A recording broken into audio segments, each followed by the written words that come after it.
La sixième dimanche de la résurrection, l'équation de la paix.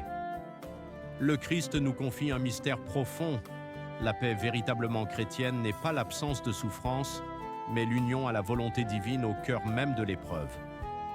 Jean 16,33 nous rappelle que le monde apportera détresse, mais en lui demeure une victoire absolue. Cette paix n'est pas du monde, elle transcende la raison et transforme le croyant en le libérant de la peur de l'avenir. C'est le repos de celui qui confie sa destinée à Dieu. Saint Jean Chrysostome nous enseigne que les paroles du Christ sont un remède spirituel, non une simple consolation émotionnelle. Les apôtres sont terrorisés. Face à cette peur existentielle, le Christ ne minimise pas la réalité, mais livre un diagnostic précis. La paix qu'il donne restructure l'âme du croyant de l'intérieur. Chrysostome rappelle que le Christ ouvre nos yeux sur la vérité. La vie chrétienne exige du courage et de la persévérance, non du déni. Saint Augustin nous offre une anatomie profonde de la paix véritable. Tandis que la paix du monde repose sur la sécurité matérielle et l'absence de conflits externes, la paix chrétienne est l'unification de la volonté avec Dieu, libération complète de la peur face à la mort. La paix du Christ est éternelle, fondée sur la puissance infinie de Dieu, tandis que le monde offre l'éphémère et le trompeur. En Christ, l'âme trouve le repos absolu, même dans l'adversité.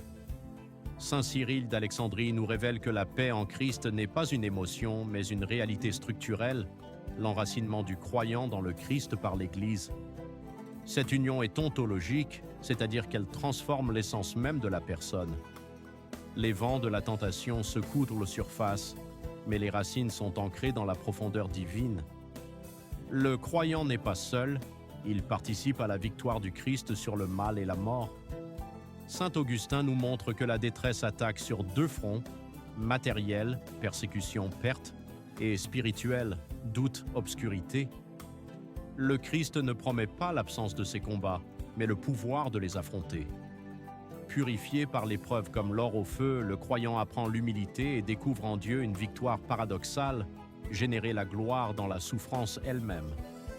Car la vraie victoire est de rester fidèle quand tout s'effondre. Saint Évagre le Pontique enseigne que la détresse n'est pas punition, mais épreuve, un creuset où l'âme est purifiée. 4 fruits émergent, la purification par la foi ardente, la prière profondissant notre communion avec Dieu, l'humilité brisant l'orgueil et l'amour paradoxal générant gloire dans l'adversité. Le creuset refond l'âme, la préparant à l'union divine. Sans ces épreuves, nous resterions superficiels, loin de la véritable transformation que seule l'Église produit. Le tournant décisif est le passage de la foi incomplète à la foi complète. Incomplète, croire en Dieu et en sa puissance, mais redouter l'avenir. Complète, croire tout ce qui précède, accepter que tout concourt au bien, Romains 8,28, et remettre complètement l'affaire à Dieu. Cette dernière étape transforme tout. Elle exige un abandon total de soi, non une simple croyance intellectuelle. C'est l'acte qui libère. Saint Cyril proclame que le Christ n'a pas dit simplement « je vaincrai », il a vaincu. Cette victoire cosmique opère sur 3 niveaux. D'abord, libération du joug du péché et de l'esclavage. Ensuite, briser la mort et ouvrir le chemin de la vie éternelle. Enfin, vaincre les principautés des ténèbres incapables d'atteindre la lumière. Cette victoire n'est pas une promesse future, c'est une réalité présente pour qui s'unit au Christ par la foi. La vie du croyant en Christ s'édifie sur une équation. La paix donnée par Dieu, plus la détresse inévitable du monde, égale la vie réelle du croyant. Cette détresse n'annule pas la paix, elle l'atteste, la freine, la révèle. Parallèlement, confiance en la puissance divine, plus victoire finale du Christ, pose le fondement où repose la paix. Ces 2 équations s'enlacent, unies au Christ, l'âme trouve en lui à la fois repos et victoire, détresse et paix. 2 grands martyrs incarnent cette équation. Saint Ignace, attendant les bêtes en prison, chante l'Eucharistie, découvrant paix absolue en Christ. Saint Paulin, abandonneur de richesses, entre dans pauvreté volontaire, affrontant l'épreuve avec confiance inébranlable.